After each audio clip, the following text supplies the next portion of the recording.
Bonjour à toutes et à tous sur Au Large, le podcast biblique pour ce 93e numéro et 5e épisode de notre série sur la mer et la Bible. Avec ce numéro, nous reprenons les navigations de Jésus sur la mer de Galilée entamées la semaine dernière. Quand Jésus prend la mer, il se passe toujours quelque chose d'étonnant, parfois trop, au point qu'on pourrait aujourd'hui, si l'occasion se présentait, hésiter fortement à l'embarquer à bord. Je plaisante bien sûr, mais effectivement, les récits de navigation nous emmènent dans des univers déroutants, là où plutôt les pêches miraculeuses et surtout la marche sur les eaux vont nous le montrer.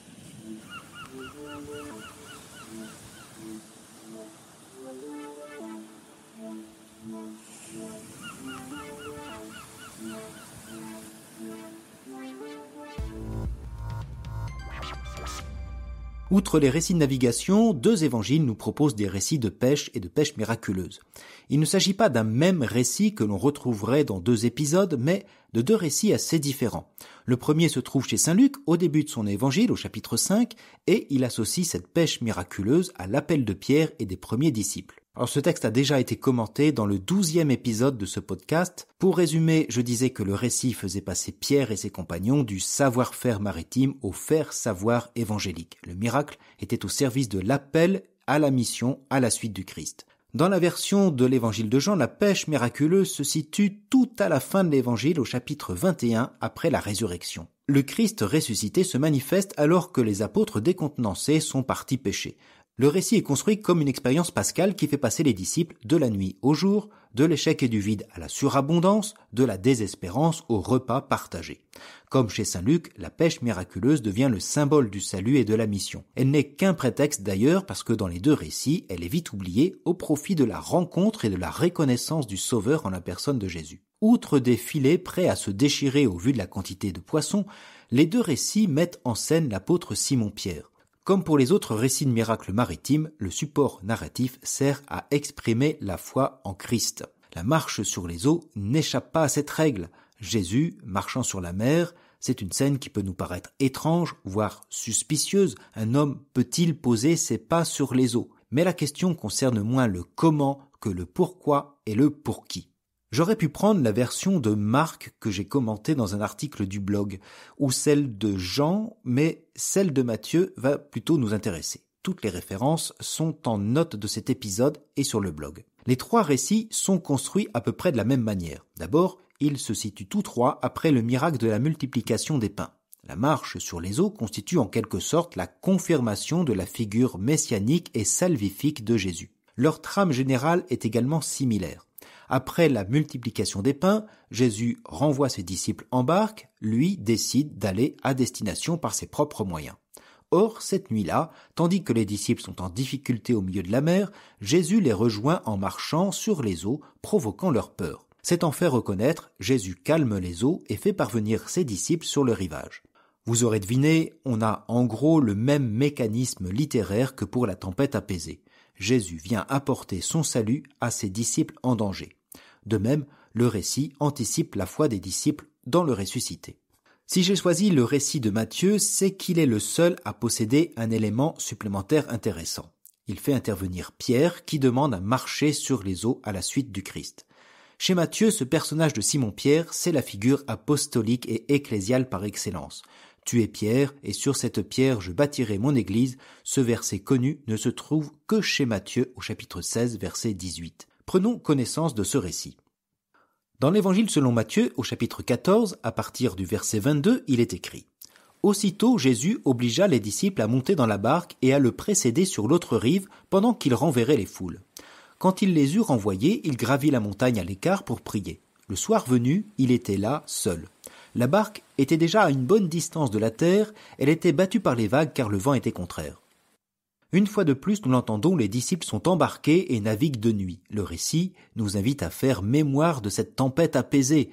Cependant, Jésus n'est plus à bord et l'évangéliste souligne la distance qui le sépare de ses disciples. Eux sont au milieu de la mer, bataillant contre les vents pour atteindre le rivage. Lui, il est à terre. Matthieu poursuit. Vers la fin de la nuit, Jésus vint vers eux en marchant sur la mer. En le voyant marcher sur la mer, les disciples furent bouleversés. Ils dirent « C'est un fantôme ». Pris de peur, ils se mirent à crier. Mais aussitôt Jésus leur parla. « Confiance, c'est moi, n'ayez pas peur ». Jésus vient vers eux et surtout pour eux. il marche sur les eaux, non comme un magicien heureux d'impressionner par son tour de passe-passe, mais comme celui qui vient apporter un véritable secours. N'ayez plus peur. Chaque pas de Jésus sur la mer nous fait comprendre qu'il est le maître des océans, de la création et l'unique sauveur. Je le rappelle, la mer c'est bien l'espace du danger et elle symbolise les profondeurs de la mort. En le faisant marcher sur la mer, le récit de Matthieu annonce déjà la victoire de Jésus sur la mort. Mais cette victoire n'est pas si évidente car elle demande à être acceptée, reconnue par les disciples. Pour eux, celui qui se présente à eux sur la mer ne peut être qu'un spectre sorti des profondeurs de la mer et de la mort. Sinon, qui cela pourrait-il être ? Leur cri d'effroi révèle non pas seulement leur crainte de la vision d'un mort, mais peut-être aussi la peur d'être déjà eux-mêmes au bord de la mort. Nul homme, en effet, nul homme vivant, ne peut marcher sur les eaux. Pas même le patriarche Noé, réfugié dans l'arche du Seigneur lors du déluge, pas même Moïse et le peuple hébreu lors de la Pâque, traversant une mer que Dieu seul pouvait écarter, pas même Josué, Élie, Élisée qui marchèrent eux à pied sec au milieu du Jourdain. Aucun d'eux n'a marché sur les eaux. C'est une première littéraire, sinon historique. La parole de Jésus se veut donc rassurante. Confiance, c'est la parole d'un homme vivant qui appelle à la foi et à l'espérance. Bien plus, Jésus dévoile en des mots anodins son identité divine. C'est moi, en grec, ego eimi. La voix de Jésus retentit avec les mêmes mots de Dieu quand il révèle son nom à Moïse. En Exode 3, nous lisons « Moïse dit à Dieu, « Voici, je vais trouver les Israélites et je leur dis, le Dieu de vos pères m'a envoyé vers vous, mais s'ils me disent quel est son nom, que leur dirai-je » Dieu dit à Moïse, « Je suis celui qui est. » Et il dit, « Voici ce que tu diras aux Israélites. Je suis, Eigo Eimi, m'a envoyé vers vous. » Ainsi, sans en imposer, Jésus se fait l'écho de la parole du Père et de son salut. C'est le Messie et Fils de Dieu qui marche sur la mer et fait entendre sa voix. C'est à cet instant que Matthieu se distingue des autres évangélistes en faisant intervenir l'apôtre Pierre. Pierre prit la parole. « Seigneur, si c'est bien toi, ordonne-moi de venir vers toi sur les eaux. » Jésus lui dit « Viens. » Pierre descendit de la barque et marcha sur les eaux pour aller vers Jésus. Mais voyant la force du vent, il eut peur, et comme il commençait à s'enfoncer, il cria « Seigneur, sauve-moi » Aussitôt, Jésus étendit la main, le saisit et lui dit « Homme de peu de foi, pourquoi as-tu douté ?» Alors, nous ne sommes pas dans un concours de numéros de cirque. Si Pierre souhaite marcher sur la mer, ce n'est pas pour le côté merveilleux, surnaturel ou exceptionnel. À quoi d'ailleurs cela lui servirait-il ? Un marin aura toujours besoin d'une barque et d'un équipage. Sa demande ne concerne donc pas le caractère exceptionnel du miracle. Soyons clairs, Pierre ne souhaite pas obtenir un super pouvoir. Sa question, qui est celle de l'évangéliste et peut-être la nôtre, est plus existentielle.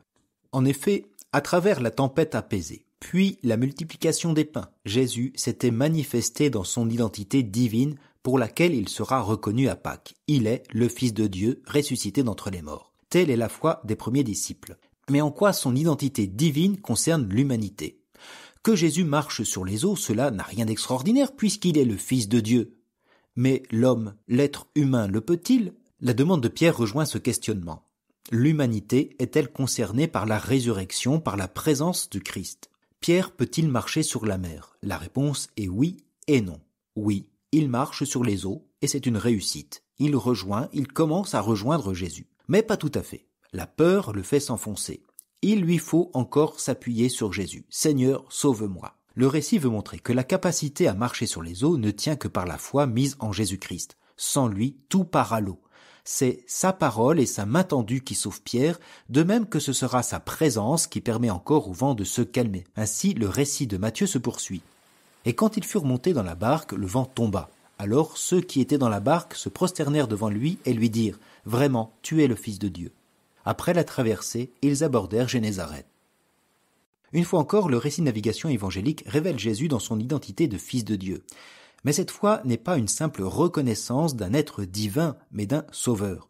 Le lac de Galilée, dans les évangiles, n'est donc pas simplement un lieu de navigation, mais une parabole sur le salut que Jésus apporte à ses disciples. Les récits de navigation ont pour but notamment de faire passer des passagers d'un endroit à un autre. Mais souvent, ce passage n'est pas seulement ou uniquement géographique. Le voyage maritime dans la littérature permet aux navigants de passer les épreuves, de bénéficier d'un salut, d'une révélation et parfois même d'une terre nouvelle à explorer. C'est justement cette pérégrination d'un disciple de Jésus que nous suivrons la prochaine fois avec les voyages maritimes de saint Paul, évoqués dans ses lettres mais aussi dans les Actes des Apôtres. En attendant ces voyages et périples dangereux, n'hésitez pas à partager, poser vos questions ou vos avis via le blog ou les réseaux sociaux. Vous avez aimé ou pas, vous avez des questions, parlons-en. Bonne semaine à toutes et à tous et à bientôt.